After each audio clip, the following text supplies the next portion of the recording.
All right, we should be live. Let me pull this up.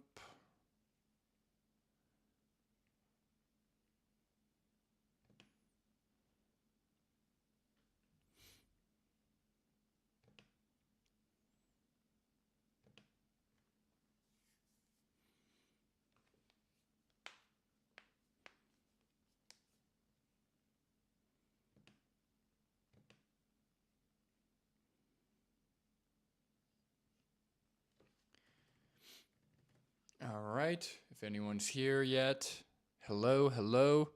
If not, welcome when you get in.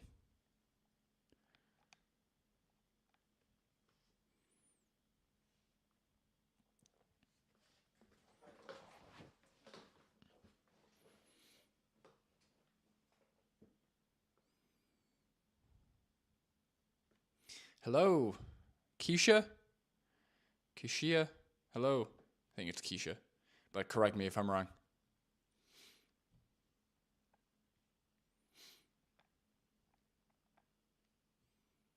All right, so for those of us joining, I have gotten a couple of my reels on Instagram have gotten a good amount of views, and the comments just started flooding in. I wish I had 20 hours in a day to be able to respond meaningfully to each comment, but instead, I'm just gonna live stream it. Figured it'd be fun, entertaining, and educational, kind of, to go over some of the points that people are making, some of the trolls, stuff like that.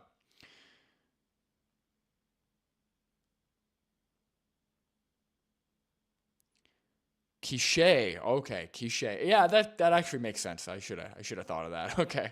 Hello, Quiche. Hello, Sam Smith Q.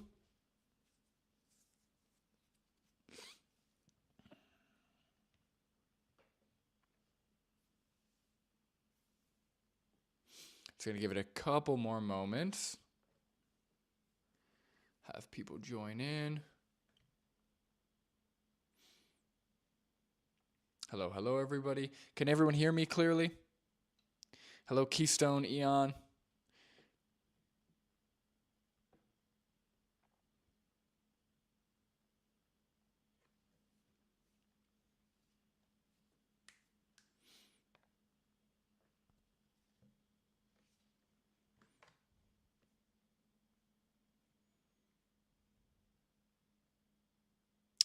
I'm a bit muffled.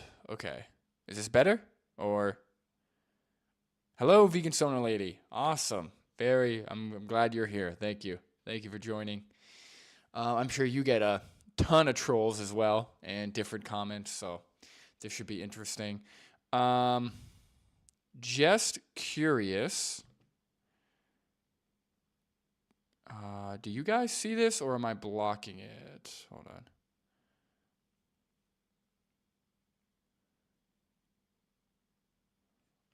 Hold on a second.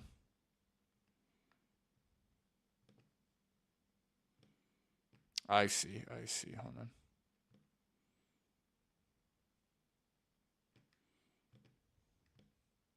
I'm gonna put me over here.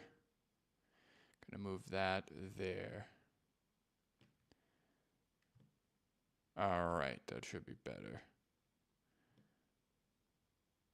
Perfect. Okay, cool. All right, that should be much better. Now you guys should be able to see all the comments. All right, cool. So, I'm going to play the reel first, obviously, so everybody can understand the context of these comments. And I will explain the reel a little bit. I'm sure you guys know what I mean, but just in case anyone's watching. Hello, Atomic Ray. Hello, Efrenda. What's up? And only time I'm going to say it, please, subscribe to the channel. Follow me on Instagram if you aren't. I post a lot of reels and stories and stuff on Instagram, so definitely follow me on Instagram. And if you do donate, I will do a fingerboard ollie on camera. as a friendo recommended. So if you feel like super tipping or whatever it's called, feel like giving me some money, I will do a fingerboard ollie for you every time there's a donation. So if that's incentive for you, that's great. If not, don't worry about it. Hello, Stephen of Earth. Hello, I am Brandon of Earth. So we have that in common. Okay, great. All right. So I'm going to play the first reel. So as you can see, this reel has almost 10,000 views. And then we're going to get into the comments. Okay. Die. Do you know what the solution is? So don't breed them to kill them, right? So they exist already. What are you supposed to do about it? I'm saying in a vegan world they wouldn't. We wouldn't breed them. As we take away the demand for these animal products, the breeding will decrease to the point where we're no longer breeding these animals to exploit them and to kill them unnecessarily. That's what we do with them. I'm not saying if everyone went vegan overnight, do with them at that they point? wouldn't. Are you okay? Put them in the wild. They wouldn't exist. How would they just stop existing? They're Are going you to not continue to breed. I So don't understand. we artificially breed these So animals. the cows fuck the other cows. No. See, that's what I think you're missing. Back the cows off. Hello, Yeah, pieces. and then they shove it into the cow. Yeah, so it's easier. No. But left on their own, they would breed naturally. They wouldn't exist if we didn't breed them. They would breed They naturally. wouldn't be there. Would There is breed no naturally natural. on They're their own, would domesticated they not? animals. You just said they're bred to die. Do you know what the solution Okay. is? Don't. I'm assuming everyone heard that. If you didn't, that's a huge waste of time. So I'm assuming everyone heard the video. So essentially, in this video, and I have the long version of this discussion or of this outreach on my YouTube channel. But in this clip, I was trying to highlight the misunderstanding of where these animals come from, right? And there's a surprising number of people, which we'll see in the comments as well as in general, who think that that the animals they're eating are somehow wild animals, or the animals that they're eating are somehow like cozied up in a farm, just like mating with each other freely. Like there's this huge misunderstanding, and it's not all their fault. Obviously there's a lot of marketing, right? Where you see the happy cows and, you assume that that's how mating is done, or that's how breeding is done, because that's how humans typically breed, right? At least free humans. So I don't blame people for the misunderstanding. What I do blame people for is the complete lack of care to look into whether or not they're correct or whether or not they're right. And in this video, this guy, he kept asking, what would we do with them? But that's the whole idea, right? Is if we had a vegan world, they would not be here. We would not be breeding animals for profit, right? Whatever natural population of cows there are, whatever cows are left in sanctuary or taken care of, by whatever cows are left, that's one thing. But we're not going to have 10 billion, I don't know the number, but whatever the number is, we're not going to have billions of cows that have nowhere to go, right? Because again, the idea is it's going to be, the demand's going to gradually decrease, assuming it doesn't get like outlawed tomorrow, right? Now, really quick, what's up, Daniel Broccoli? What's up, Eduardo Schneider? Hi, Pig's Dream. Sam Smith Q says, you need to be careful. What will you do if an encounter goes south, quote unquote? So I haven't gotten anything too crazy, but I have had somebody punch my sign. I've got a lot of slurs. So I have gotten a lot of slurs on the street, but slurs, I mean, I'm fine with insults. The physical stuff, the violence is kind of the only thing that like would be of concern to me, because I don't want to be hurt or I don't want to get injured. So yeah, the only time I've had is somebody like punch my sign and walk away, which I'll take it as a win because I kind of backed him into a corner debate wise. But anyway, so yeah, that's what this reel is highlighting, right? It's highlighting the fact that we determine how many animals there are, how many get killed, how many get bred into existence, what happens to them, where they go. There are no bulls and cows just in a room together hanging out and whatever happens, happens, right? It's very calculated and it's all production, right? They call it factory farming for a reason, because it's industrial, right? It has to be efficient. It has to be calculated, right? Nobody's going to spend more money producing more animals, or I guess in their case, producing more livestock, right? Literally like living money, or living supplies. Nobody's going to spend money producing more if they don't need more, right? So they're not just going to let these animals hang out and do whatever they want, because they might underproduce, they might overproduce, right? As humans, we do this amazing thing where we're able to calculate and control things to such a degree that we are very accurate, right? With production, with measurements, with whatever it is. It's just we sometimes use that skill and use that in very, very awful ways, like we do with animal agriculture. So he clearly was not understanding, right? No matter, and he didn't really, if you guys remember this conversation, or if you watch the whole conversation, he really didn't want to hear anything I had to say. In fact, there were times where I would be talking and he would just be saying whatever he wanted to say in the background, because clearly he was not there for a productive conversation. But anyway, that's the point of the video. And clearly he's not the only one who misunderstood or who's misinformed. So let's look at some of these comments. Obviously the positive ones I'm not going to go over. Although, thank you everyone who comments positive things. Okay, so first comment here from Tommy Pato 12. So do vegans believe making a species of animal extinct is better than keeping them alive? So this seems very dishonest to me, because it almost sounds like we are the ones disrupting a species, right? We are the ones who are making a species extinct, as if prior to vegans, this species was perfectly fine, perfectly happy, perfectly living their own life. And that's just not the case at all, right? So in terms of believe making a species of animal extinct is better than keeping them alive, when we're talking about a species of animal that their sole purpose is to be used for our benefit, right? Their sole purpose is to be kept in a small space, to be controlled in every aspect, from breeding to feeding to sleeping, to all of these things, to parenthood, right? They are controlled in every way possible.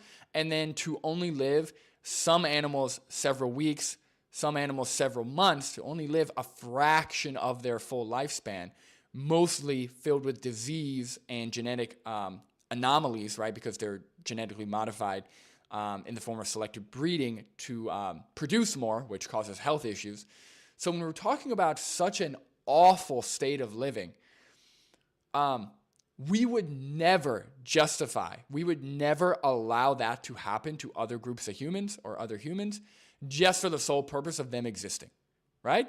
If we want to keep a species alive, we can do that in a non-exploitative way, right? But we definitely would not accept the living is better than not living in all contexts, because that's just not true, right? If our entire species tomorrow were to be born into a room where the floor was literally on fire and we would burn, you would literally be on fire for 20 days straight until we died. Yeah, how could you justify breeding more beings into existence, right? So breeding individuals into existence is not always the better option than just letting them live out their life peacefully and not artificially breeding them. And again, these animals are not breeding naturally, right? They're artificially bred.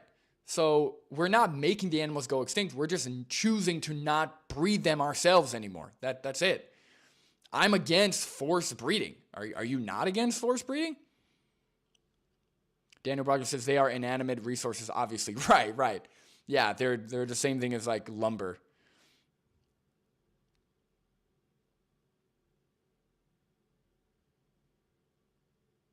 Earth all caps, says, I wouldn't even read the comments from people who can't use commas properly. That's a good point, but, you know, do whatever we got to do. And I think I responded to this one, but maybe not. Hold on. Just want to see if I responded. Because usually my text responses are pretty decent. No, I don't think I did. Okay. All right, moving on. So that's the first one. So again, the argument of, well, extinction though, right? You would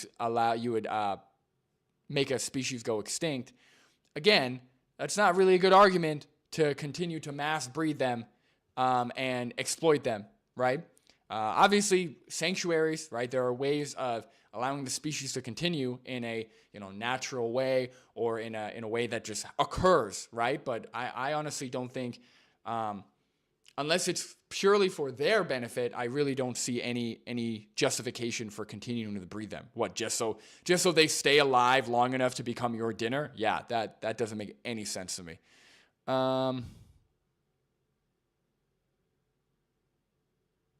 So this comment, the guy behind you gets it. That's actually funny because guy behind me, you can't. I don't know if you could see him in the reel, but to the left of me, kind of just chilling behind the wall. He's a friend of mine, so he lives in town or neighboring town. We talk all the time, so he's a friend of mine, and he actually does get it. He's not vegan, but the entire time when I was talking to this guy, he's even like him being not vegan, he even gets it, right?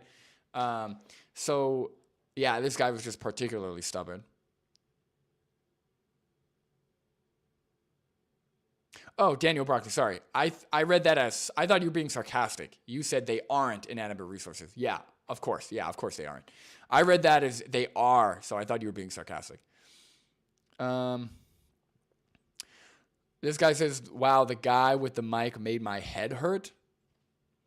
As if that's a rebuttal or some kind of argument that refutes my point or something. Maybe it hurt his head because it was too much for his tiny brain to grasp. It's hard to know. Sam Smith Q says, are you prepared to inflict violence if somebody physically strikes you during an encounter and this person has decided to inflict violence upon you? I think I'm 6'2", 6'2.5", something. So I'm a pretty tall guy, relatively bigger. I honestly don't think I'm really in any danger. If it does happen, I can defend myself decently well. I used to wrestle in high school. I have some boxing training, stuff like that. But ultimately, my thing is I'm going to cut and run. You don't have to be a hero. I'm just going to get out of there to, protect myself. Oh, here we go. Okay, this is another one. So this is similar, but not exactly like the other one. Rundy Dundee says, in a vegan world, they wouldn't exist. Quote unquote, quoting me. Oh boy, I love the implication of genocide, right? Which I think they spelled implication wrong. But anyway, no, they definitely spelled implication wrong. What am I saying? Yeah, that's definitely wrong. But this one I found very interesting because genocide is like mass killing to the point of extinction, right? So mass killing to the point where you wipe out a species, that's wrong. But mass killing a species over and over and over again and mass breeding to ensure that you could do it year after year after year to infinity, that somehow is totally justified in this guy's view. And again, I think it stems from this idea that these animals are somehow, these animals are somehow abundant in nature and we're just scooping them up and feeding off of them, and then the next year we do the same thing. I don't think people really understand that we are creating these animals. It's like people creating cars or putting together smartphones. We're doing the same thing with animals. We're just breeding them. And I did actually respond to this one, so I'll read that. I said, what do you think is already happening? Every animal that's bred into existence for food, clothing, etc. gets killed. Then, because you pay for it, More are bred into existence, again, just to be killed. You fund a repeated cycle of genocide for these animals that never ends. Yeah, so in my case, well, in a vegan world, right, the demand for animal products or animal flesh would go down.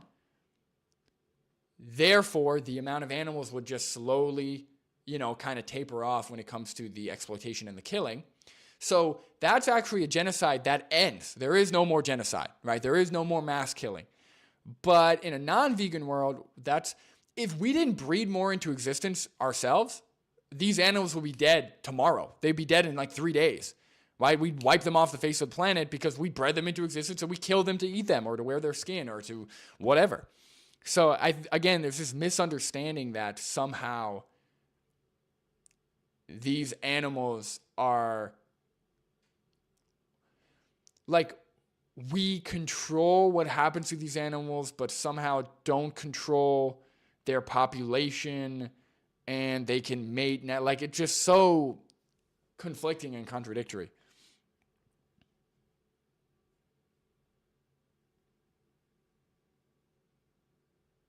Otherwise, Blue Vegan says, Sam thinking 10 steps ahead, as always. Yeah. Okay. Keep going. All right. I'm not going to read all the replies.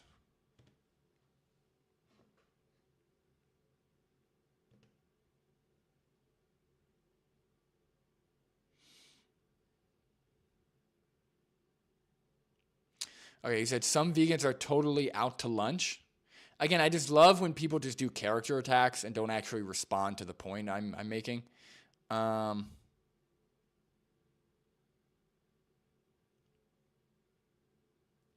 Okay, Sunkissed Sequoia says, if you released pigs back into the wild, within 2 generations they become wild boars.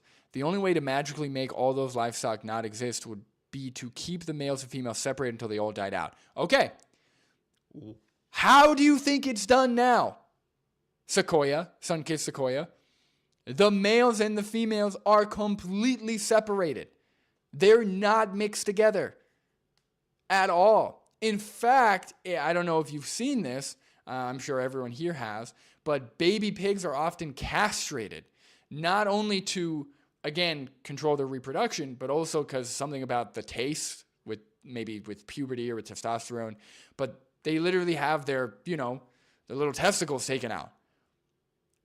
So their entire way of living, their entire being is controlled by us. There is no amount of freedom whatsoever. And that's the same for a free range or a humane farm, right? The only difference is they maybe get a little bit more room, but everything is still controlled to a T. So yes, they say the only way to magically make all those livestock not exist would be to keep the males and females separated until they all died out. Yes, that's what they do already, right? The vast, vast, vast majority of animals are bred via artificial insemination, which means that humans keep them separate.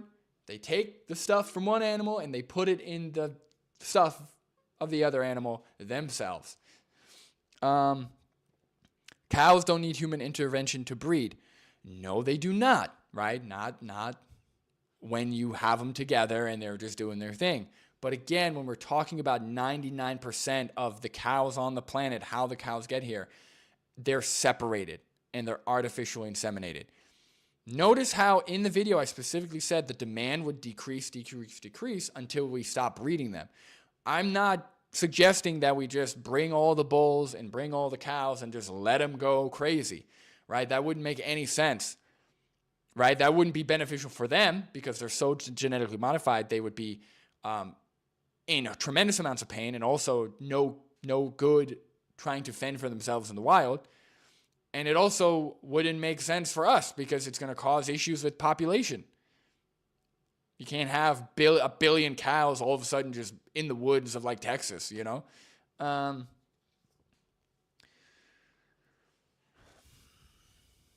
The farmers do it that way to be more effective and more selective of which traits are passed on.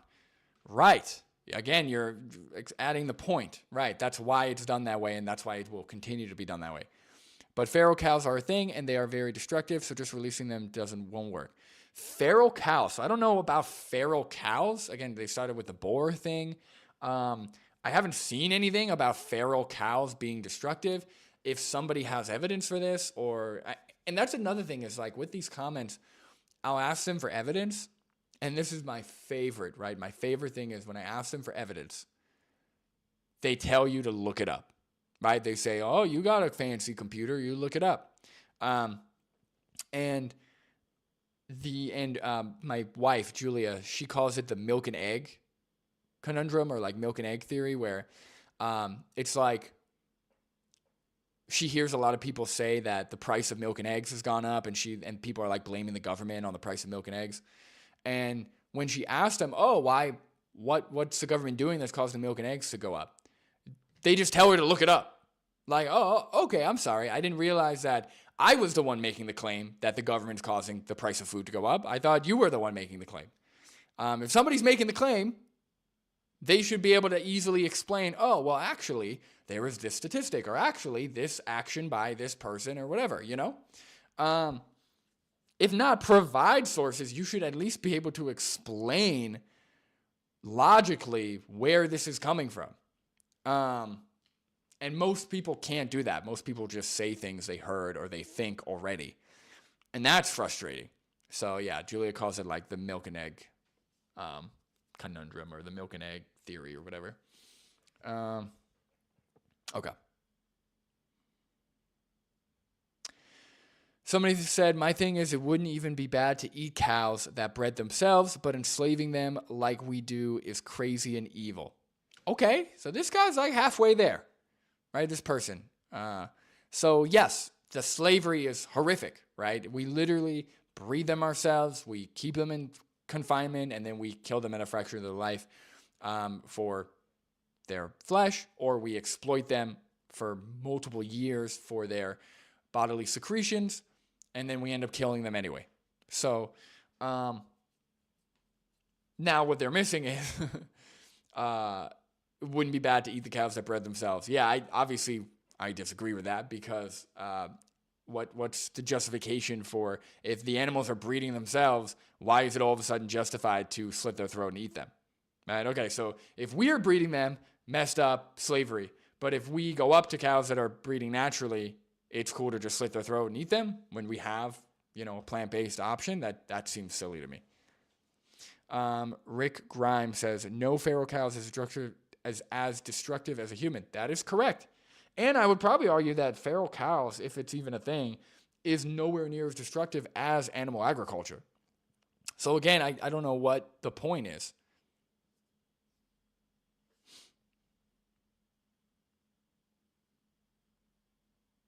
Hello, Johnny Vegan Seed. How are you doing?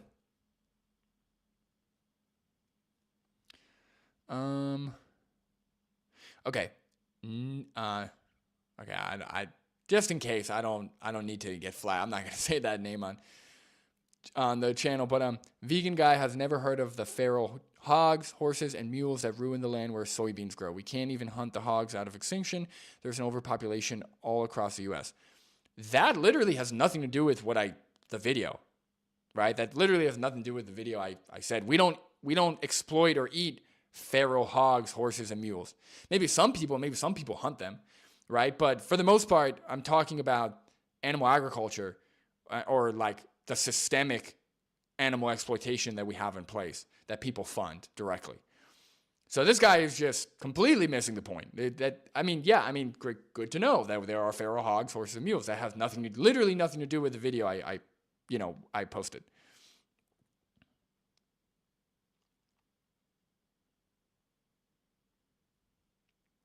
Okay. Whether plant-based or omnivorous, your diet is bathed in the suffering of countless animals. Let people live their life and you live yours. You don't have the moral high ground. Stop making religion out of effing food choices. Yeah. So here's what's crazy, right? And I've been getting this comment a lot, so I'm glad it came up so soon. This idea that whether you're vegan or whether you're not, you're still contributing to the death of animals. Obviously, right? And I love how people always bring up crops, but it's not just crops, right? Building homes, building roads, driving cars, all of these things end up displacing or killing animals, right? Incidentally, and by incidentally, I mean the goal of the action is not to kill animals, but that has to be done in order to facilitate the action, right? So yeah, that's obvious, right? And the same thing with crops, right? We need to protect crops from other animals who are going to eat those crops. Otherwise, we have no crops. They will all be eaten. I don't know how that problem somehow mitigates or somehow justifies also breeding and exploiting other animals in addition to that, right? Because it's not an either or, right? It's not either we exploit and breed these animals or us doing things on the planet are going to result in animal deaths.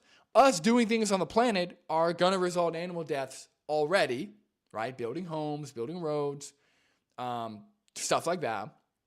And then we're also exploiting and breeding animals into existence just to be killed for their flesh or secretions. On top of that, by the billions, trillions if you count marine life. So I just never understand how, like, and the thing I always say to this in response is, if we put it in the human context, right? Let's say 10,000 humans. Let's say it's equal death, right? Let's say 10,000 humans were being killed in the process of building homes. Would that somehow justify us enslaving 10,000 humans? And saying, well, you home builders, you guys kill humans too. So me as a slave owner, I can kill my slaves or I can exploit my slaves as well. You're no better than me, right? That's crazy. That's a crazy argument, and it makes no sense. But only in the human context do people understand that. For some reason, in the animal context, it's always a numbers thing, right? And that's how low animals are valued. Is animals don't even get the same moral principles, right? Because we're talking about principles. We're talking about like hard line moral rules. Don't enslave, don't murder, don't grape, don't whatever, right? So animals aren't even there. It's all about numbers, right? Doesn't matter if you're treating them as resources. Doesn't matter if you're killing them by the billions. Doesn't matter if you are artificially breeding them. It's which scenario ends up in the least amount of animals dead. Now, just to be clear, the numbers aren't even close, right? If you count the marine life, it's trillions of animals that we exploit and kill every year. It's not even close to that when you factor in crop deaths. I actually haven't really seen anybody send me statistics. The statistics I have seen is way lower, like not even close. Right? So if it's a numbers thing, crop deaths makes not to mention that the crops that we grow, a huge chunk of them are fed to the animals. So it's number size, it's so far apart that it's I'm surprised people even bring it up. But even if it wasn't, right? Even if it wasn't far apart, even if they were equal, that's a problem. Right? Obviously, if I could snap my fingers and find a solution to where we can grow crops without having to kill other animals in the process to protect those crops, I would do it. And I hope that we have a vegan world one day where those vegans actually try and fix that problem. But A, that's not a justification for what we do to animals. And B, we're never going to get there without a vegan world. Who in the F is going to care about the rodents? Or, what is that? Ted Nugent, like, rap that he did? The moles, the voles, the snakes, the gophers, the squirrels, whatever. Who's going to care about those animals that are being displaced or killed by a combine harvester when nobody gives two whatever about the animals that they're paying for directly to have their throats slit and to be bred into existence? El Vegan says, this world makes me sick. Yeah, like, this is another reason why I want to do this. I just, I've been like with all these comments, I'm glad it's reaching non-vegans. And what I mentioned to somebody in a different context was before I was vegan, I was never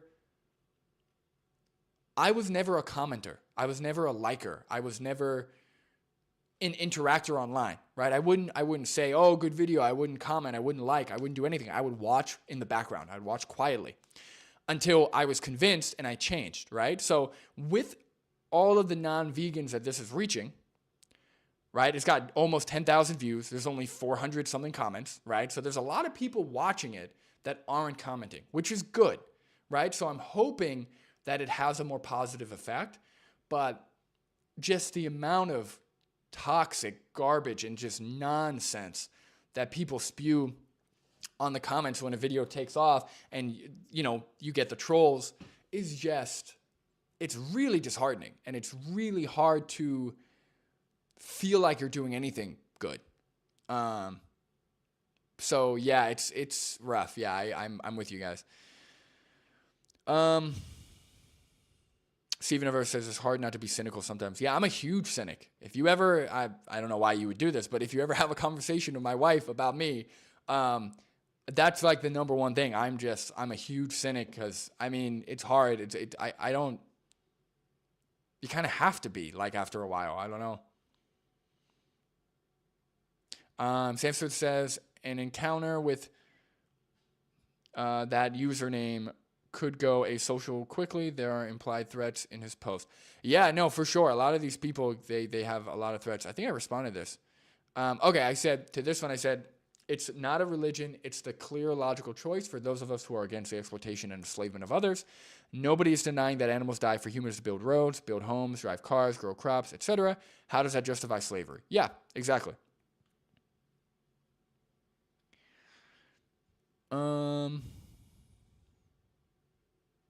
Okay. How about, listen carefully, you eat what you want to eat. And, okay, yeah, you're right. I should have skipped the ones with poor grammar because clearly there's an issue there. You eat what you want to eat, period. And I'll eat what I want to eat, period. And everyone, especially you, minds their own business. Mind blown. What about the animals? Right? What about the animals? You can eat whatever you want. Just don't eat whoever you want. Right? Would you accept that in the human context? Right? If I was a cannibal and I said, listen, buddy, you eat what you eat, I'll eat what I eat, what I want to eat, and everyone just minds their own business. Of course you wouldn't. Of course you wouldn't accept that. I think I responded to this one too. Yeah, I said, what about the animals' business? Right? That's exactly what I'm advocating for, minus the exploitation of animals as an option.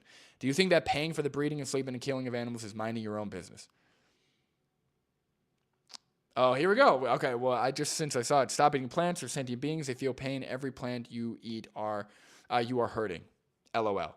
I don't know if that's sarcasm, but plants have no nervous system. They have no brain. They have no possible way, as far as we know with the best science we have, they have no possible way of being sentient, right? Of living subjectively, right? Of having a conscious experience like other animals, right? And unlike plants, there's a scientific consensus. There's the New York Declaration of Consciousness, where all the leading neuroscientists and professors and tons of people, like, it's a whole list. They sign off and agree which animals are sentient, which animals are most likely sentient, which animals are possible to be sentient. And not only that, but there's peer-reviewed studies in the background, right? You can in the description of my video, I link the New York Declaration of Consciousness. Check it out, right? It's a really great thing where all of the leading people who study consciousness and study nervous systems and study the brain sign off on what animals have consciousness, what animals may have consciousness. Guess what's not in there? Plants. Because it's a laughable,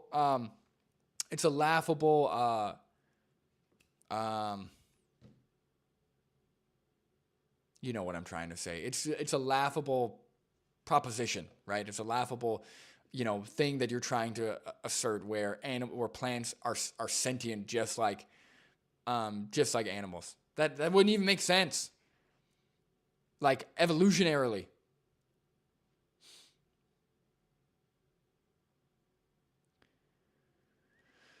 Guy with the sign thinks animals don't know how to reproduce naturally. Nope, I do. I do know how to I understand that animals know how to reproduce naturally. They just aren't. Many farmers still use natural methods. Really? 99% of them don't. So, right? So what are we talking about? I'm not harping on the 1%. That's a whole nother conversation.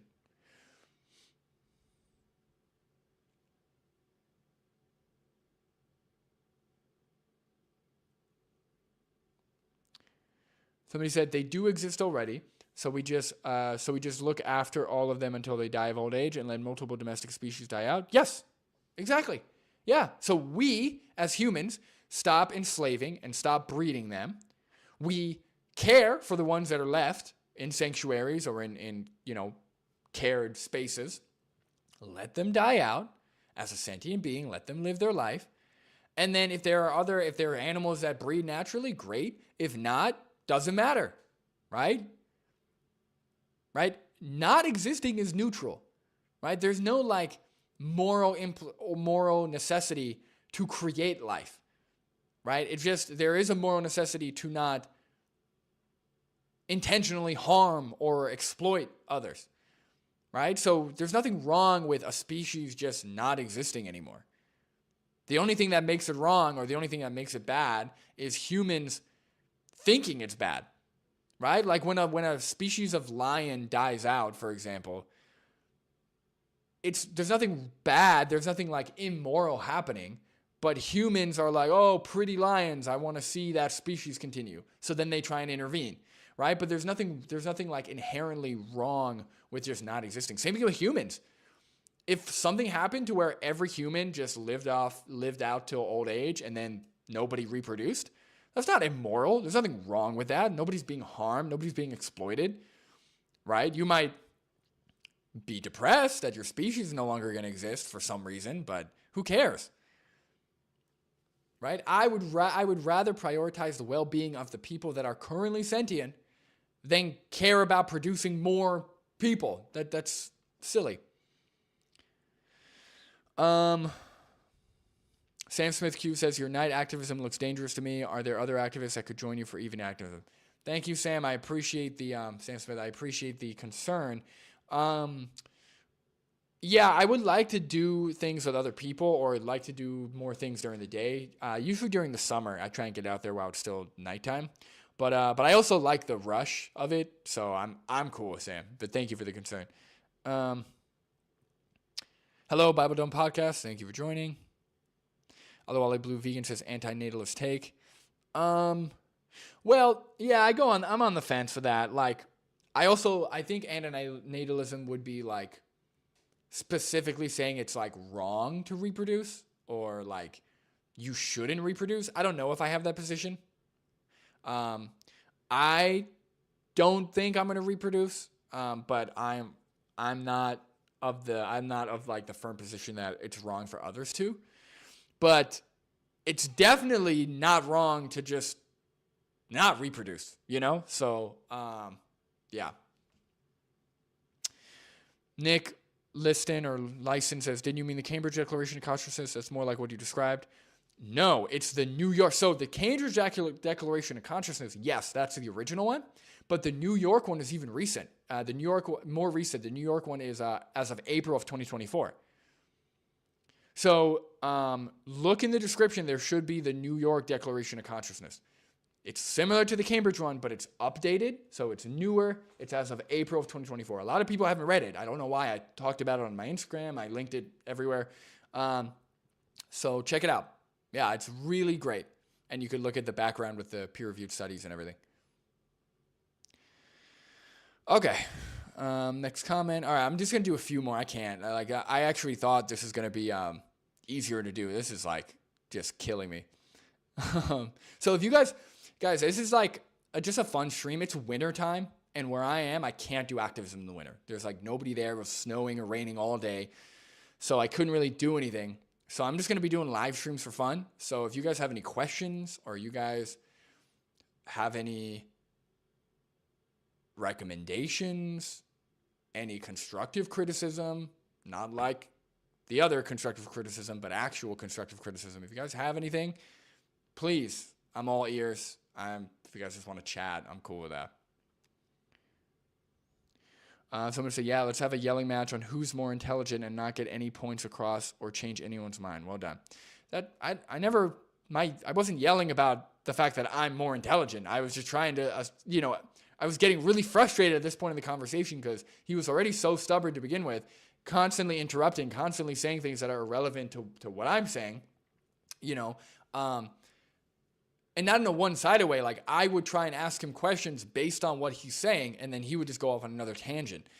So I was just getting frustrated, and I was really trying to drill home the fact that we control their breeding. So vegans want to exterminate domesticated animal species. Already went through that one. Bro has never worked a hard job in his life. Literally not possible to sustain yourself off vegetables. If you're doing actual hard work, you need meat. End of story. I love this one because when I first went vegan, so I don't powerlift anymore just because I'm not interested in like the sport or the action of powerlifting. But when I first went vegan, from about 18, from right about when I turned 18 to 20 or 21, not 21, till 20, maybe 21, I don't remember. But I was lifting. I was powerlifting. I was lifting heavy. Right? I was powerlifting all the time. You just have to eat enough. Right? It's just calories. And also nobody's advocating for just sustenance off of vegetables, whatever that means. Right? What do you think I'm going to be doing exercise or doing anything strenuous off of 2 heads of broccoli? No, of course not. Right? There's whole grains, there's beans, there's fruits, there's vegetables, there's seeds, there's mock meats. There's all types of great things you can eat that will give you plenty of calories and sustain yourself. So, and he says, you need meat, end of story. Doesn't provide any sources, doesn't provide any evidence. Who replied to this? Oh yeah, here. This is a story that definitely happened. Yeah, for sure.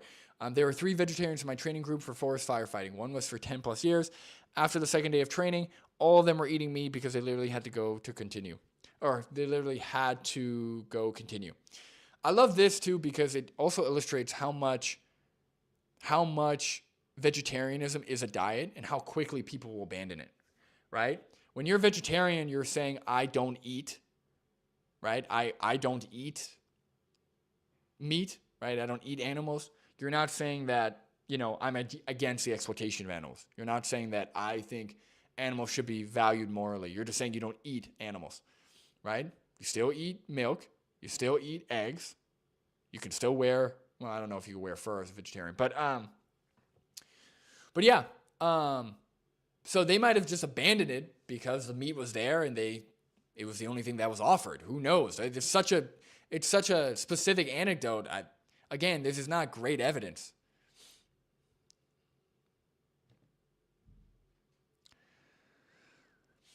All right. Johnny Vegan Seed, what percentage of people just troll you on the street? Most. That's why, guys, I don't know if you've noticed, I haven't been putting out any activism content because I ran out. Because towards the end, nobody wanted to talk. Most people just laugh or they troll or they yell shit from their car. Very few people actually come up and want to talk. And that's last year around this time, I had way more luck. So I don't know if it's just the climate or what, but yeah, really haven't had anybody who actually want to talk and have a good conversation.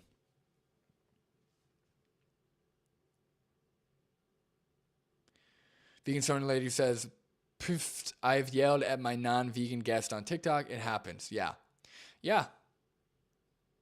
Sometimes you have to. Recommend dose. Hello, recommended dose. They say, I'm lifting right now as I watch this, and I'm vegan. Right. Yeah, of course. Bible Dumb Podcast says, such bullshit. I train BJJ 5 days a week. It's brutal, but I just do as well as the non-vegans. Yeah, of course.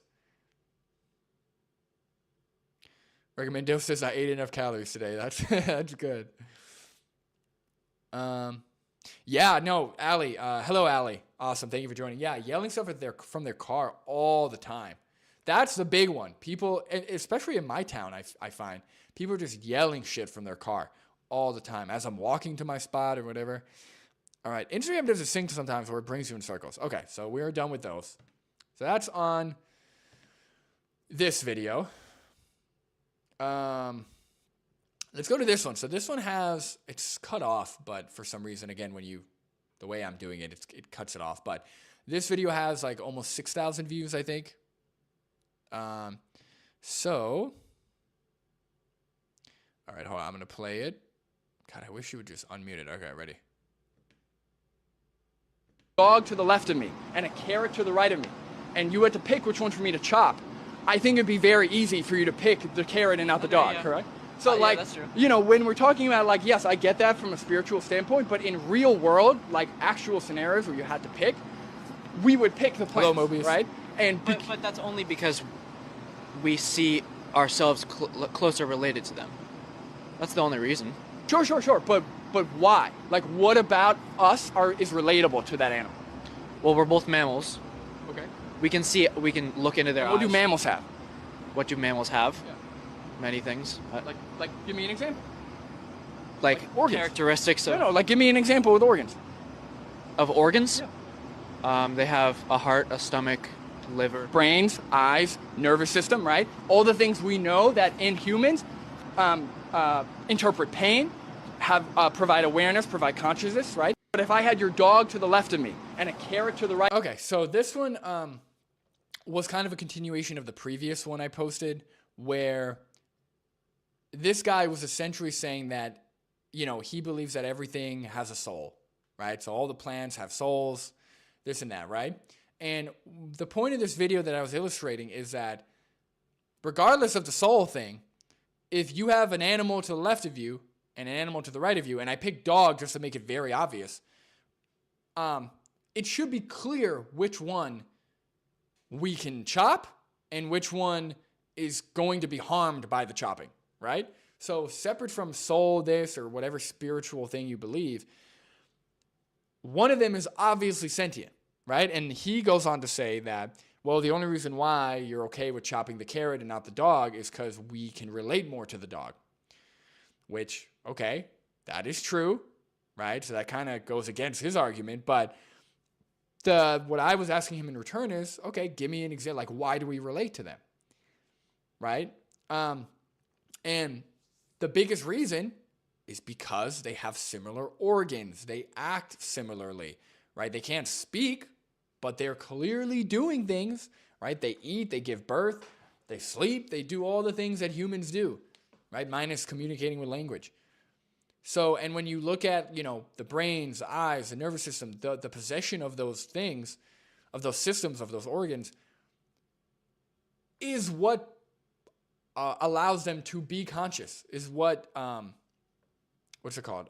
Enables sentience, right? Enables them to possess the characteristic of sentience, or the capacity for sentience. So, to say that even if you do believe that there's a soul in everything, right, or everything's connected, when we're talking about the victim, when we're talking about the individual, it should be incredibly obvious that one individual has the capacity to feel pain, has the capacity to interpret what's happening to them and interpret the world around them, and the other one doesn't, right? So that's what I was illustrating with that point. And again, a lot of people misunderstood that, so let's take a look. Vegan Stone Lady says, I loathe the plant sentience argument. Yeah, dude, I don't get it. I don't understand. It really is probably the most dishonest take, right? I'm even fine. Like, I have no problem with people being like, well, what if it's unhumanely, or what if it's because at least that tells me that they care, but they're looking for loopholes, right? The plant sentience thing, they're just completely just being like, I don't care what you have to say. I don't care about anything. I'm copping out. This is my cop out. Plants are also sentient, so it doesn't matter. Let's just eat whatever. And I hate that because I hate it so much. And they also rely on the whole thing of, well, you don't know You don't know what's going on with the plant, right? Right? They rely on the unknown to somehow justify doing horrible things to beings that we do know are sentient. So, yeah, it doesn't make any sense.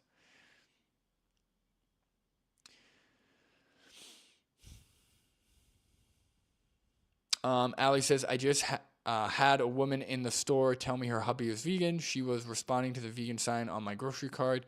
Said, why aren't you vegan? Her hubby was trying to pull her away. Yeah, that's the best. So what I get a lot on the street is older individuals. So usually people like 50 and up saying that their kids are vegan, right? So I'll get like older ladies being like, my daughter's vegan, or couples being like, our son is vegan. And I go, why aren't you vegan? You got to be next. You got to be vegan too. You know, like if you got a kid that's vegan, it should be easy. But I mean, my parents aren't vegan, so I don't know. I mean, who am I to say? You know, it's, I think that generation is especially stubborn, but also people my age are awful. People my age are the ones screaming out of their cars. So it's hard. It's hard. You know, it's really hard to like, you know, say that a certain age is more stubborn or more resistant than others. Yeah, try harder. Good one, Ali. What kind of sign do you have on your grocery cart? Do you put a do you put a sign on your grocery cart every time you go shopping? Because that's a genius. Oh, here we go. Oh, she answered. Okay. Animals are individuals, not objects to use. Live vegan. That's awesome. That's great. How do you hang it up there? Do you just have like hooks on it, or?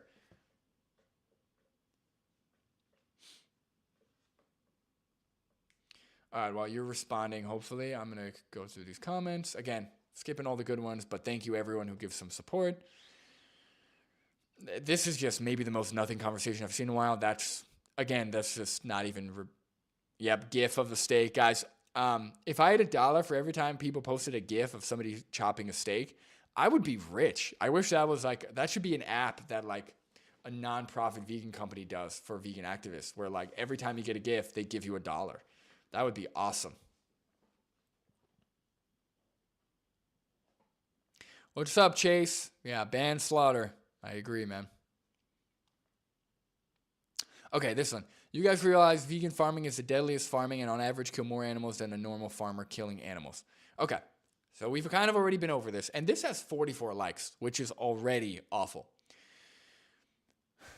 There's so many layers. So number one, vegan farming does not exist. There is no such thing as vegan farming. There's crop farming, right? There's plant farming, but A, that's not being done by vegans.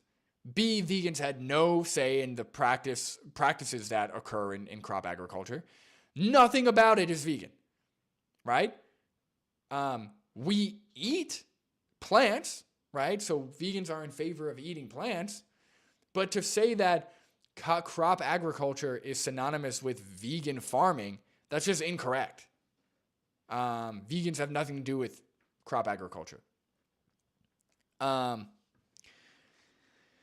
he says, on average, vegan farming on average kills more animals than a normal farmer farming animals. I don't know what a normal farmer farming animals means, but again, trillions, if we include fish, trillions of animals are bred into existence and exploited every single year. From the numbers I've seen, and again, no one's ever actually sent me like a clear source, but from what I have seen, it's not even close, right? The amount of animals that are displaced or killed due to crop agriculture, it's a fraction of what happens with animal agriculture. And again, I don't even know if that's counting. That's not even taking into account the crops that are grown to feed the animals. So it's even less if we took out the crops that are grown to feed the animals. Like I'm convinced that every one of these comments, it's either an IQ thing where they can't see that what they're saying is fallacious, or they can't see what they're saying is incorrect, or like they don't understand scientific hierarchy, or it's either like a lack of ability to understand, or it's just pure cope. It's just pure, I'm going to convince myself and type all these things to mess with the vegan so I can keep eating my steak. Like that's got to be it.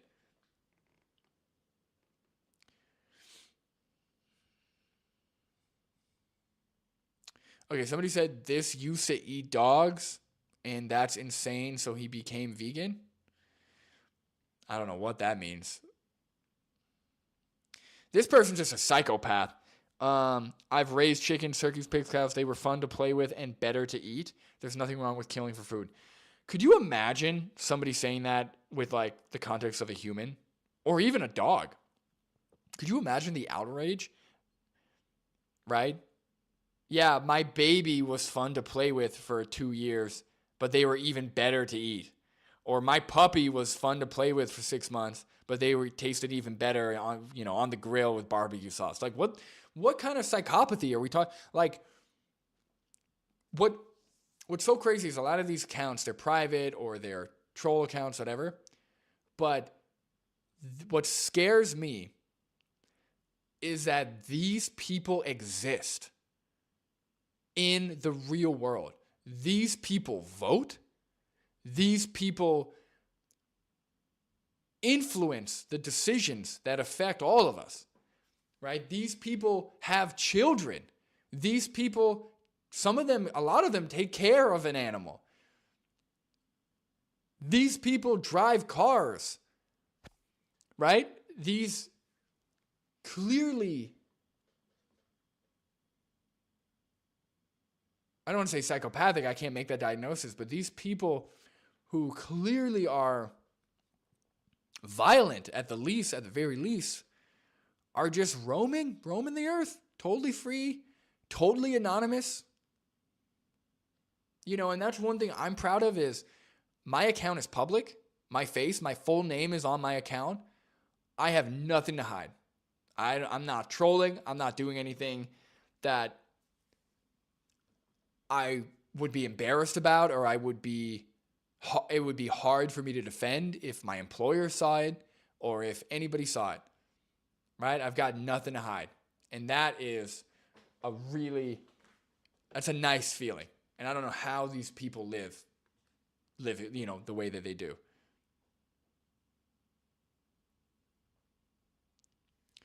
Ali says, I feel bad for how long dogs have to wait to go pee when their guardians at work. Right. Yeah, because we shouldn't have dogs in our homes or cats in our homes. That's crazy. Or if you're going to, maybe have a way to make sure they have as much freedom as humanly possible. I guess not humanly possible, but, practically possible. Okay. As soon as all these societies I think they meant to say fall. So I'll be charitable here. As soon as all these societies fall, you so-called vegans would go right back to eating meat. Yes, I would eat my dog if I was starving and had no food, as the same as he would eat me if he had no food. Now, again, this is just dishonest because people don't eat animals because they're starving, right? People don't eat animals because there's no other food choice. People eat animals because they're selfish and they are accustomed to the taste of flesh and don't want to give it up, right? If you go into a grocery store, you're not going to starve if you had to pick things without animal products. Right? There's so many readily available options. There's so many pre-made vegan meals. There's so many vegan ingredients you could use. You're not going to starve. So that's already dishonest.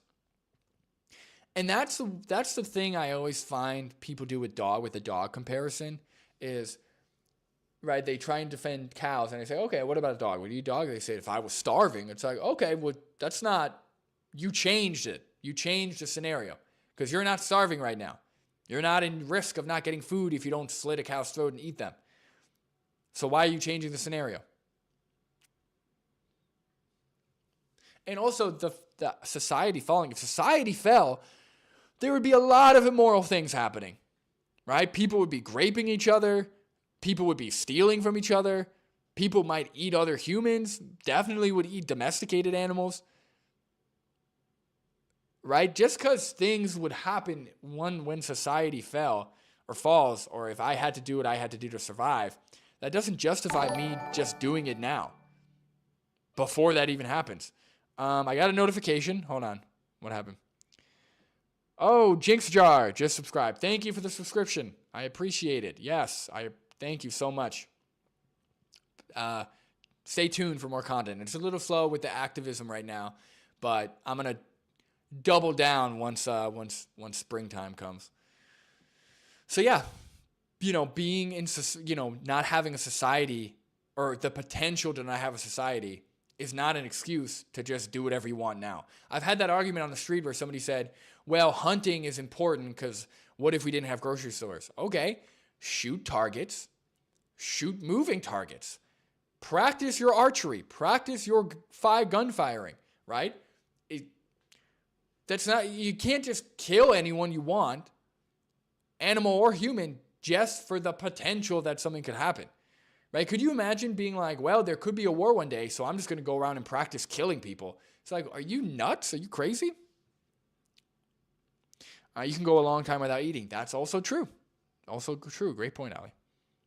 And that's the other thing is like when people find themselves without a vegan option and they're like, oh, I had to do it. I had to eat. There was no other option. You can skip a meal. You can skip 2 meals. Sure, is it going to be uncomfortable? Yes. Are you going to be happy? No. But is it worth contributing to something that's against your values or, supposedly against your values? Absolutely not. Right? I would just skip a meal or wait. What's up, James Durkin? Jinx Jar says, the what if you were stranded on an island question, LOL. Right, exactly. As if that has any relevance to what happens on day to day. So silly. Sanskrit Q says, my meals are small. Yeah, my meals are pretty small too. They're not too large, except for breakfast. I try and eat a big breakfast to kind of get things going.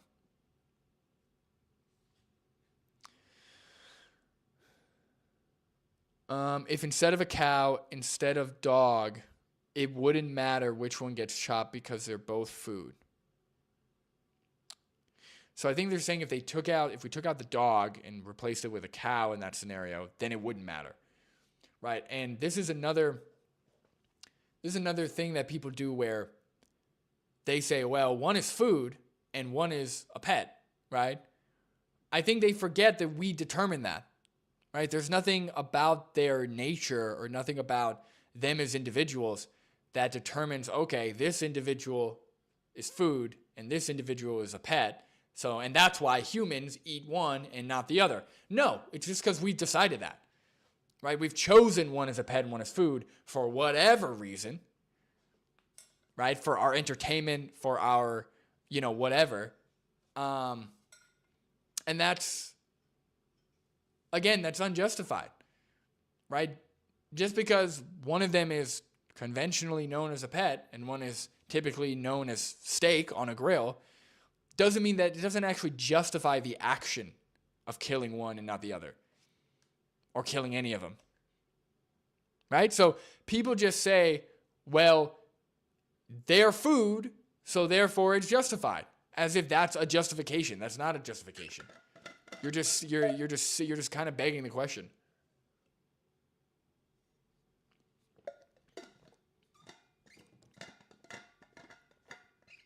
It's like, why is killing an animal for food justified? And they go, well, the animal is food. So, like, you're just begging the question. You're not actually explaining the justification or why or like how it's moral. These comments crack me up. Yeah, it's crazy. And they come in so quick. Like one night, because it's not over time. Like one night, I'll wake up with like 100 new comments. How am I supposed to respond to those? That's crazy.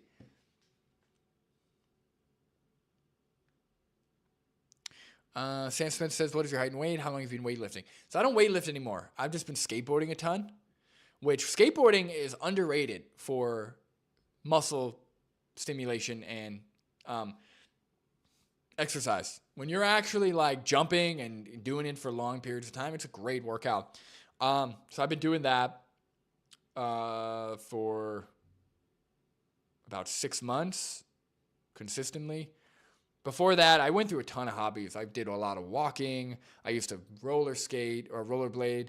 I biked for a bit, so I've always been doing different hobbies. But skateboarding I've been doing since I was like 7, on and off. And I am 6'2", maybe 6'2.5". Right now I weigh 187. I weighed 187 this morning.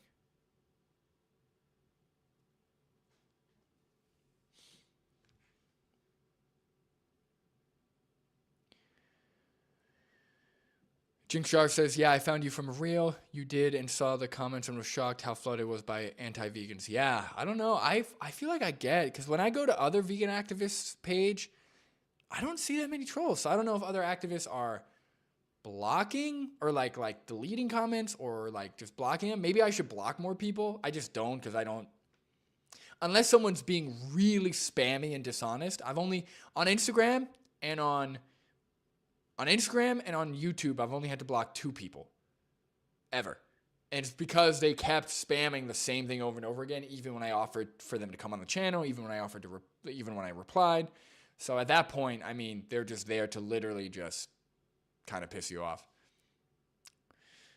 Hello, Nathan. How you doing? Gene Sharp says, no, they are good for engagement. Yeah, that's what I also think, yeah. Because the more people that comment, the more people that watch it, algorithm gets simulated. Dream Thread says, me like turtle. That's cool, Dream Thread. I like turtles too. Actually, Galapagos tortoises are my favorite animal. James Erica says, do you still use the same sign, Brandon? Yeah, I do. I want to try something new next year. It's just, it's hard. I might try and do, I know Chip, that Chip guy, or formerly known Vegan Power Lab, he's gotten a lot of success with live streams, so I might try and do some live stream activism next year. It's just there aren't that many people in my area. Like, I'm not going to like a center of town where there's a ton of people walking through. You know, I'm lucky if I get one person in the span of like 2 hours or 3 hours. So it's not really like that, but maybe I can interact with you guys while I'm doing the live stream activism. That might work.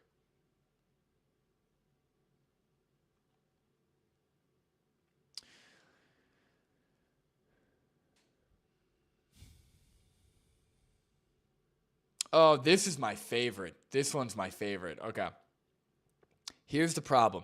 If everyone went vegan, our agriculture wouldn't be able to keep up.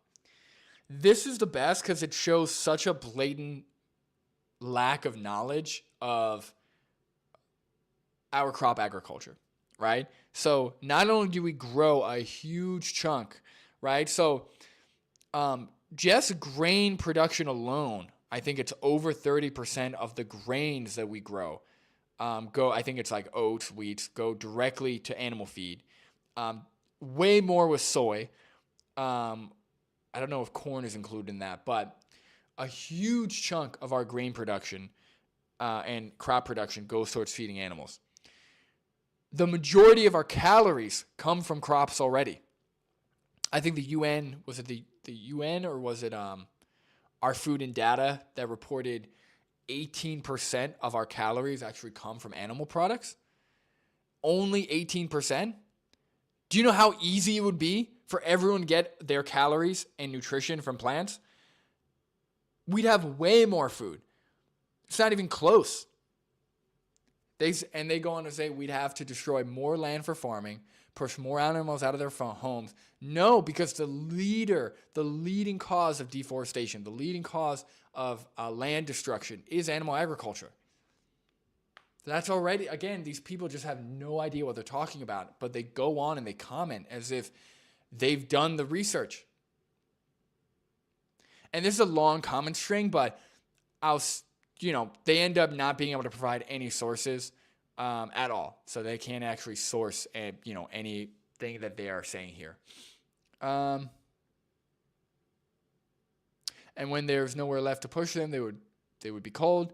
If you want to be vegan, great, but it's not realistic for everyone to do that. Not to mention being vegan is expensive. Again, that's crazy. The study out of Oxford showed that in first world countries, which we're all living in, or at least most of us, it's on average 30% cheaper right? A vegan diet is on average 30% cheaper. It's a study out of Oxford. But just logically, without the study, the cheapest foods in the grocery stores are vegan, right? Beans, rice, other whole grains, frozen fruits, frozen vegetables. I have been eating only frozen fruit because it's so much more economical. A whole bag of blueberries is like $8. You know, there's so many affordable options. Even the mock meats aren't that expensive. They say, at least in the U.S., we're all broke right now. Okay, I'm in the U.S. I make significantly less than six figures. I mean, I'm like lower middle class, if even that. And I can afford to be vegan. It's not difficult. So we already spent $100 at least on 1 week of food. With all vegan, that doubles at least. I don't know what you're talking about. I spend like $80 a week on groceries. Right? I buy, and that's with I don't cook. Right? I make Beyond Burgers. I might reheat some stuff, but I don't cook. When I tried cooking, the reason why I don't cook, number one, I'm not great at it. Number two, I don't have the time. My work is very, not that I don't have time. I like trying cook in bulk, but it just doesn't come out well. Like, it's not something I'm excited about eating, so I don't cook. But when I tried cooking, my grocery bill was like $60. And I'm a big dude. I eat like almost 3,000 calories. I'm eating like 2,800 calories. You know, Julia can spend like barely anything. She spends like $100 for every like 2 weeks almost.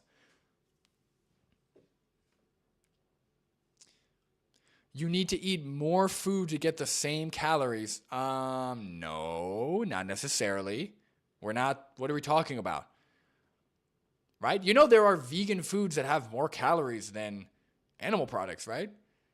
So, for example, peanut butter, I believe oatmeal, certain breads, no, maybe not breads, but oatmeal, peanut butter, potatoes. I believe all of those have more calories than chicken breast or than even a lot of like red meats. I'd have to look it up, but yeah, you don't have to eat more food. I don't even know what that means.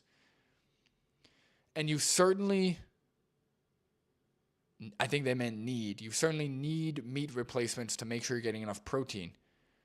Not beans are not enough. What are these people talking about? What are these people talking about? Before I started eating more mock meats, I eat Beyond Burgers now because I like the taste and it's quick to cook. Before I was doing Beyond Burgers, I wasn't getting any mock meats, and I was getting over 100 grams of protein. You don't need more than like 80 grams of protein if you're a female. Even less actually would be fine. They say, like, do you see the issue here? I don't see the issue. All right, let me check the chat. Thank you, everybody, for watching, by the way. I appreciate all the engagement and everyone being here. I love hanging out. I like the sense of community. You know, it's nice to know that we're not alone, you know, especially with the fact with all the hate we get, or all the nonsense, as you see. James Durkin says, I love the sign. Thank you. I'm assuming that's to me, so thank you. That chip guy loves his trolls. Yeah. Alawali Blue Vegan says new spot. Yeah, in this video, in this clip, this is like, believe it or not, like, I don't know, a 30-second walk from my other spot. I was on my way home and this guy wanted to talk, so I propped up there.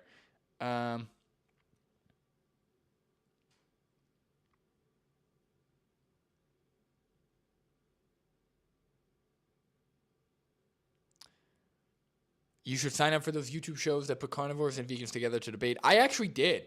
So this is why I did this months ago, but I filled out the application for Jubilee, for a vegan episode. So I actually did. I did apply, but they obviously didn't pick me. I think they tend to pick people with bigger followers. Like, I know, is it Zoe who was on the other one? She has like 40,000 followers or something. So I think they want to pick people with a good amount of following.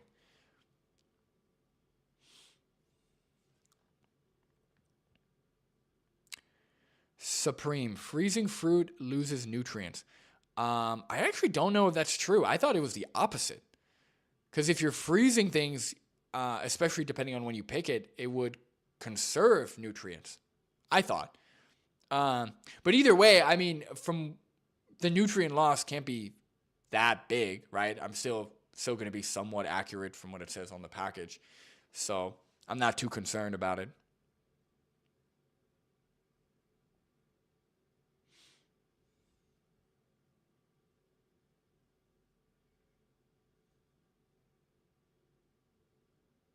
Lots of people complain about the price of stuff, but they always buy prepared things, and that stuff is what's more expensive. Yeah, for sure.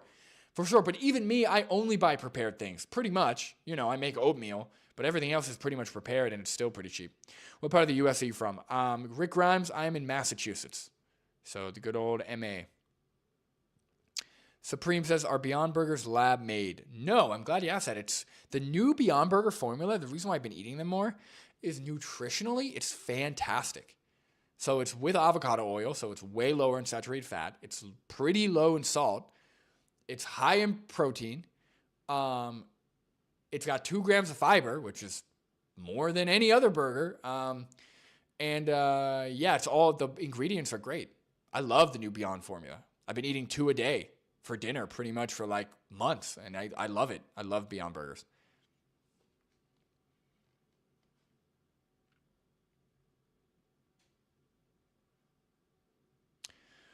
Ali says they like to say we're always hungry too. Yeah, and hangry too. And that's the thing is like, what people don't realize is sometimes you have to eat more, eat less, depending on what you're doing. Because I track my food and I still mess up, right? So like, I've not been dieting, but I've been trying to like get leaner, get lighter for skateboarding. So I used to be in like the high 190s. Now I'm like 187. And the other day, or like for the past couple, I want to say the past week or maybe 2 weeks, I've been feeling like low energy when I go to skateboard. And it's because I cut my calories too much. So what did I do? I upped my calories. And for the past 2 days, I felt so much better, right? So sometimes all you have to do is up your calories and adjust it for the amount of activity you're doing, or for the amount of calories you're burning. And people think like, oh yeah, if I just eat clean, raw, vegan and don't even worry about what I'm eating, I should feel great. And then when they don't think about upping their calories. They don't think about introducing other foods. They just go, oh, it must be the meat. It must be the meat. I gotta eat the meat. Like crazy. Because people have no knowledge of nutrition or how to eat. That's my big thing. I wish that they taught that more in schools, because I had to learn it on my own or care about it. Beyond Brats are my favorite. I'm assuming you're Vegan Stone Lady, I'm assuming you're talking about the sausages or the hot dogs or whatever. They're okay. I'm not a huge sausage guy. So I don't know. I'm just not a big sausage guy food-wise.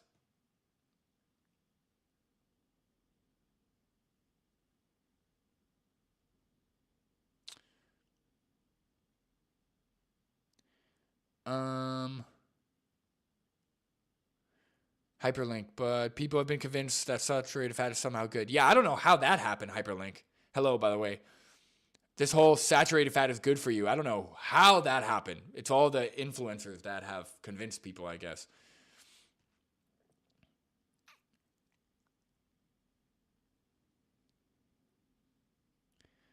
Yeah, the collective knows so little about nutrition. Yeah, I agree, James.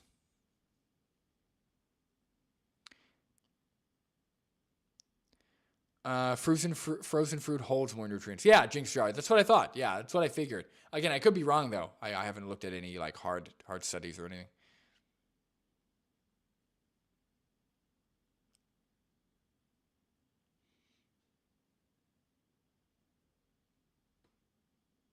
Bill Gates is also not a vegan. Yeah, I love when they say that. I love when people say like oh, Bill, you're just falling for Bill Gates' agenda. It's like, Bill Gates is not vegan. Supreme says, if Bill Gates is involved, I'll pass. I'll look into the new formula Beyond Burgers more, though. Yeah, no. Check out the new formula. Not the old. The new formula is fantastic. I'm telling you, Supreme. It's really good. Hello for the go, or fourth go ever. They say go vegan. Yes, everybody, if you're not vegan in the chat, go vegan. Sabby Coop says, big sausage guy in other ways, though. Yeah, maybe. I mean, I am married to my wife, who does not have a sausage, but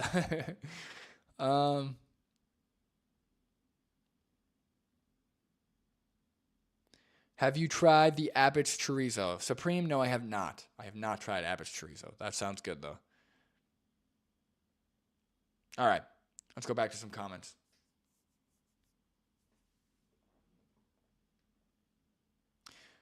My wife, yeah, although I like blue vegan. All right, let's see.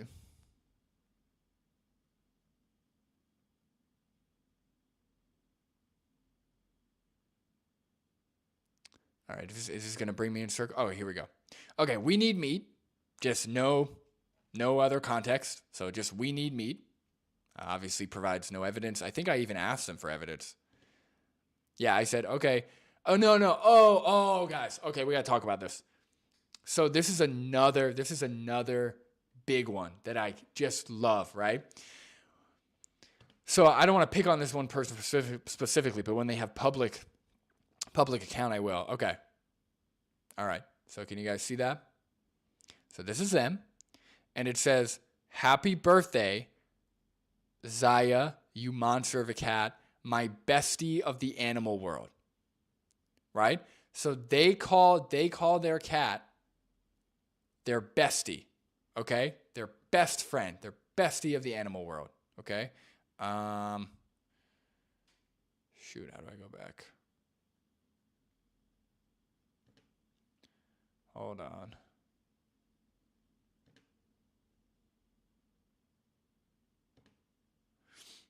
Okay, sorry. This web browser thing that I'm using doesn't let me go back. It's super annoying. Okay.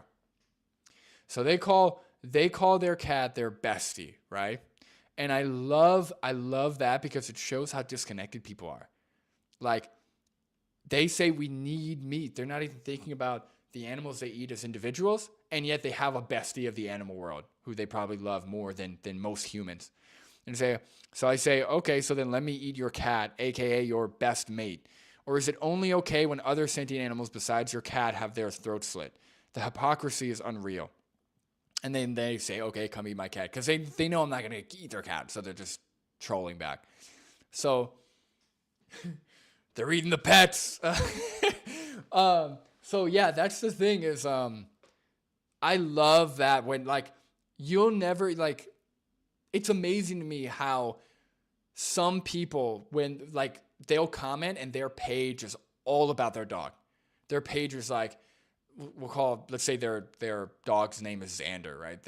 It'll be a post, it'll be like, Xander's having a great day, or Xander's my best buddy, and it'll be all their dog, and they're hugging their dog, and they're feeding their dog, and all these things. And yet they'll comment, they'll be like, animals don't matter, they're food, and you could slit their throats, and it doesn't matter.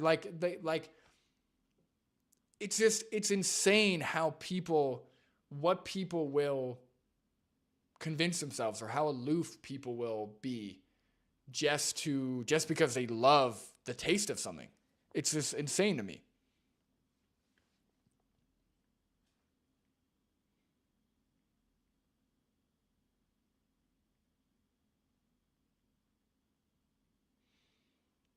Yeah, I get that one a lot, James Zirkin. The I love steak or I love meat. Yep, I get that a ton.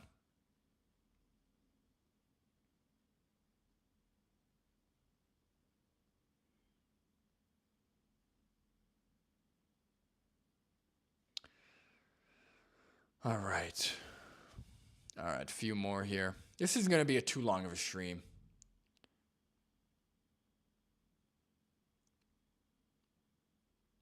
This one is, again, you think in the real world, like without they talk about survive in like greenery alone or like survive in the wild. So I kind of already addressed that. Here we go. Plants feel pain. Look into the science of plants. You'll be blown away. You think I haven't? Like you think as a vegan activist, you think we haven't heard this before? You think we haven't like looked into plants? Of course we have. Of course we have. Right? Of course we have. And guess what? There is no science supporting that plants are sentient.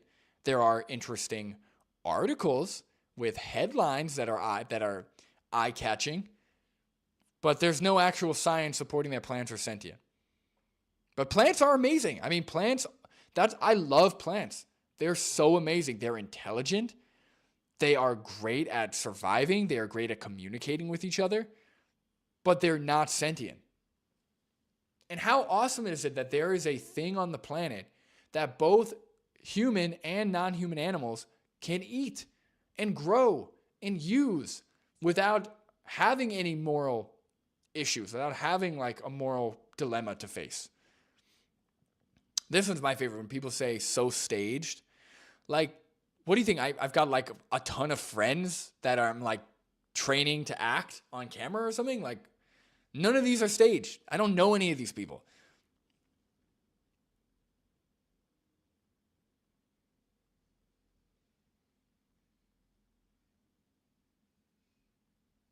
Oh, hyperlink. Great post about the FDA and most soy being grown. That's awesome.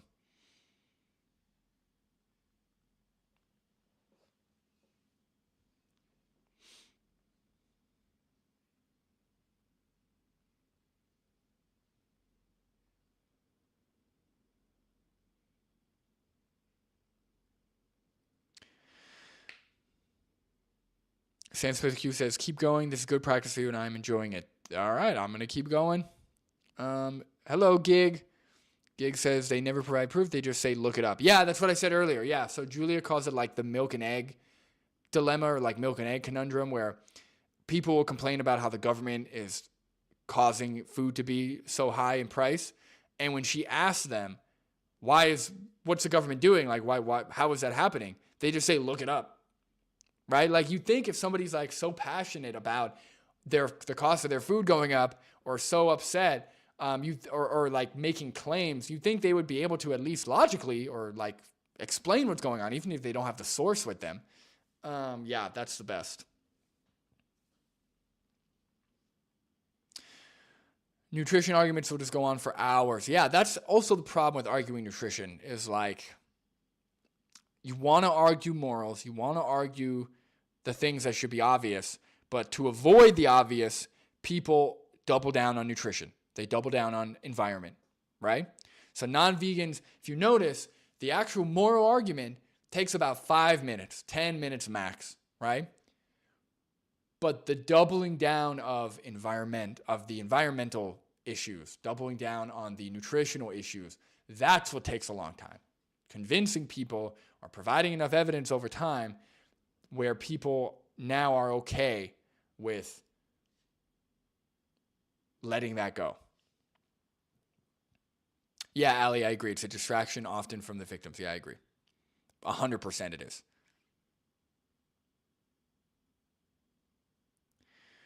All right, guys, we'll do a couple more, and then we could just hang out for a bit. Again, I got to wrap it up a little short today, but this guy, look, man's best friend, but you can't have a heart healthy life without animal fats. I literally asked them, animal fats are heart healthy? ? Because the vast majority of peer-reviewed research says otherwise. Do you have any evidence to support your claim? They say, if I told you, you would just try to discredit it anyway. You only believe your truth. So like, even when you ask them, when you give people the opportunity, they say, well, if I told you, you would delete it, you would hide it because you don't want to know the truth. Then I go, okay, so you don't have any evidence? Like, what are we talking about?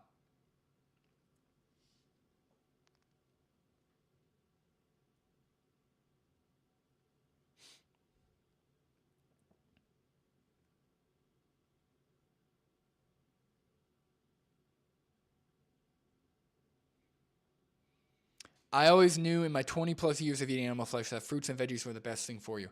Yeah, Johnny Vegan Seed, exactly. Like, even as a non-vegan, I never questioned the fact that whole grains, fruits, and vegetables were healthy. Right? I would still eat chicken. I would still eat steak occasionally, whatever. But I would never be like, oh, yeah, no, this must be the best thing for you, because that's delusional and nonsensical. All the evidence points otherwise.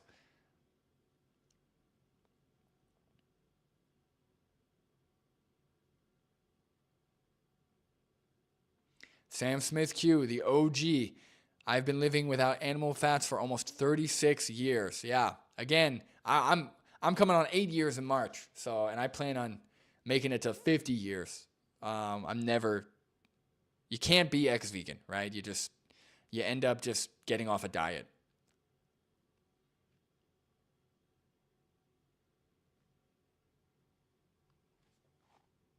Oh. All right, guys, a couple more. Or people. If I'm starving, I'm killing the dog and use the plan for seasoning. Yeah, nobody mentioned anything about starving. Completely other point. All right, it's just making me go in circles here. Instagram is not web friendly. Oh, okay, last one.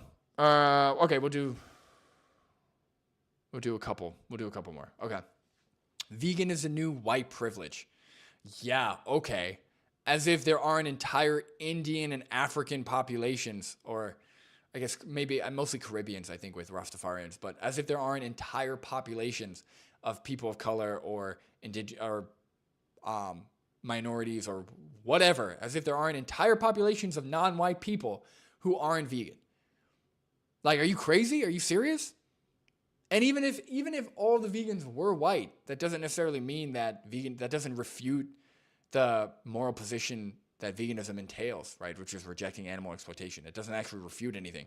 Just because all the white people do it doesn't mean it's wrong, right? Maybe historically that should be a red flag, but it's not inherent.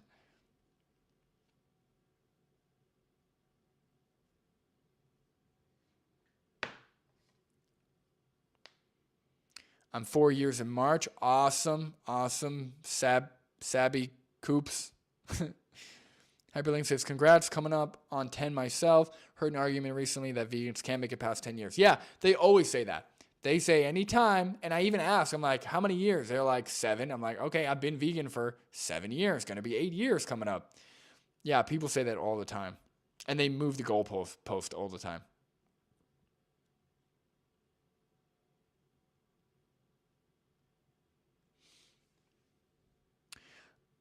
If I have my pet dog at the left and you on the right, I would kill you. Again, that's just violent. That's not even relevant to what I'm saying in the video. They're just using that to like threaten me. Hyperlink, well, let's see you make it to 50, then I'll believe it. Yeah, of course.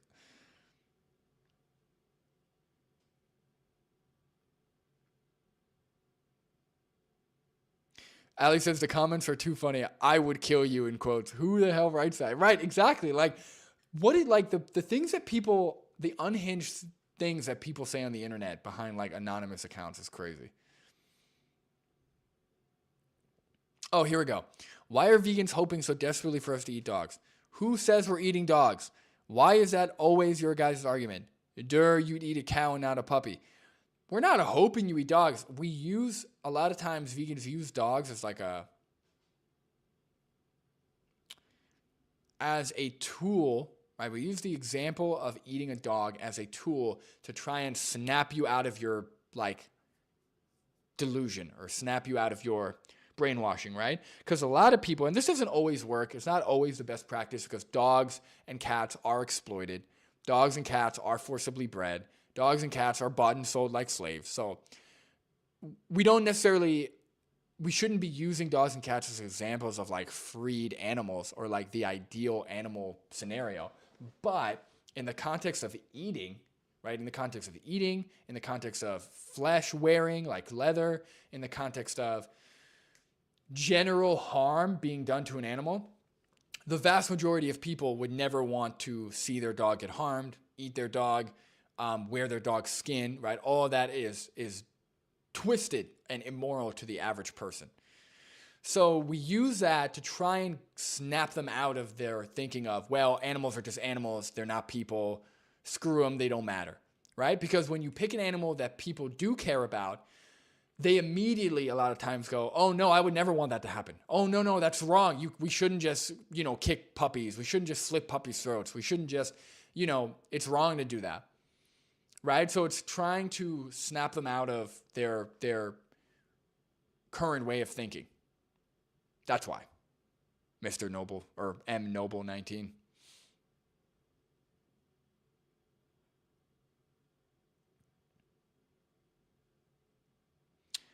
Vegan logic is a joke. Didn't actually refute anything. Dog is a bad example. If you had a carrot on one side and a boar on the other side, I'd say chop the boar. Why? Why is it a bad example?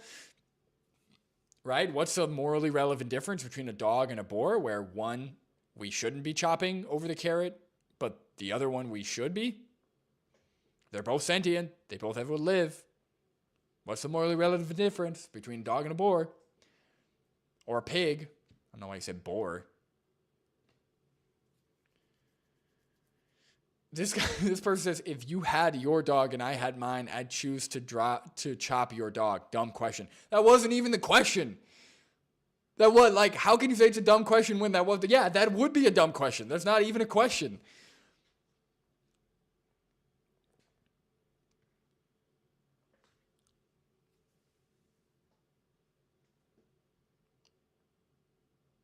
How many of you self-righteous vegans are pro-life anti-abortionists? Just curious. I actually did a whole stream. I did a whole debate on veganism, how it links to abortion. I actually debated a pro-life Christian, and it was definitely a debate. I mean, he didn't actually disagree necessarily with my point. He just has a whole nother way of thinking. So that was a disagreement. But yeah, so I actually, not only did I demonstrate a logically consistent position where you can be pro-choice and be vegan, but I also debated him. So if you want to see that was a previous live stream. Check it out. It's on my channel. Yeah, but the dog would still taste better. Completely irrelevant. That has nothing to do with the moral conversation. Johnny Fight just says, eat the dog. Okay. All right, Johnny. Yeah, great. Fantastic. You're a wonderful person, I bet.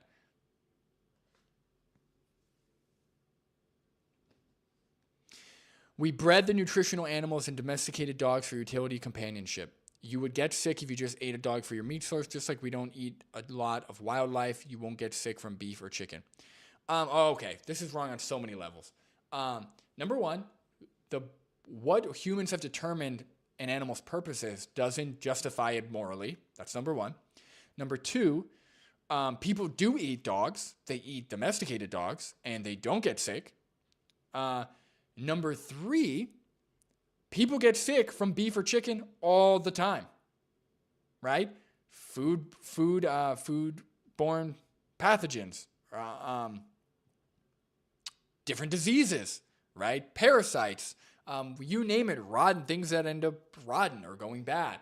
People get sick from animal flesh all the time. So that's all three things that he just said is so wrong on so many levels.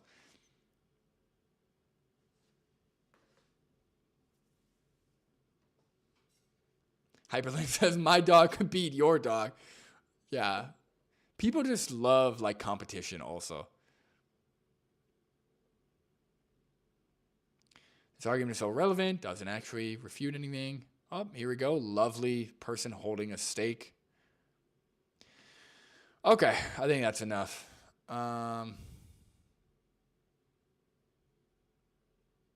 Oh, here we go. Okay, last one. Sorry. You do realize that just because we don't understand plants doesn't mean that they don't feel, right? It's not about understanding, or it's about like mechanisms. They don't have a brain. They don't have a nervous system. There's nothing that could be giving them sentience. If we discover that there's something we don't know that provides sentience, that's a different story. But unless Joseph Scalart can provide evidence that they're sentient, despite what we know, then it's a completely irrelevant point. A friend says, dang, no fingerboard action. I think next time you should have a reminder of that on screen. Yeah, maybe. Guys, for those of you watching, since I have a lot more viewers in the beginning, if you donate, if you send a tip, I will fingerboard Ollie. All right? I will fingerboard Ollie on camera for you. That was a free one, just to show you what you're missing out on. All right? So if that's incentive, donate. Give me a super chat or something. Last time I'm going to say it. I don't want to be a shill.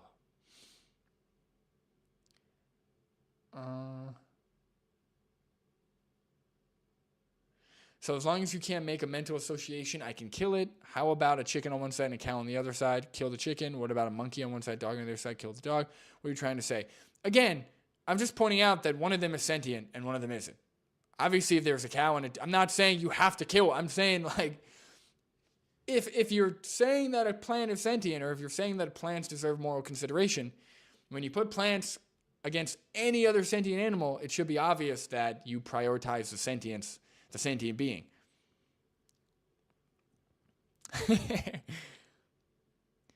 Bro, taking it back 2003 with the tech deck. Yeah, this is what I do, Rick Grimes, while I'm working and while I'm sitting at my desk. I fingerboard because it's really fun to pass the time. Yeah, Allie, Instagram's insane. I don't even get stuff like this on YouTube. I love YouTube. I've always loved YouTube way more than Instagram. I hate Instagram, but I have to post because it gets a lot of views and it gets passed around a lot. Eating animals for nutrition versus a pet are very different. Not morally. The only difference is what you determine to do with the animal. Morally, it's all slavery.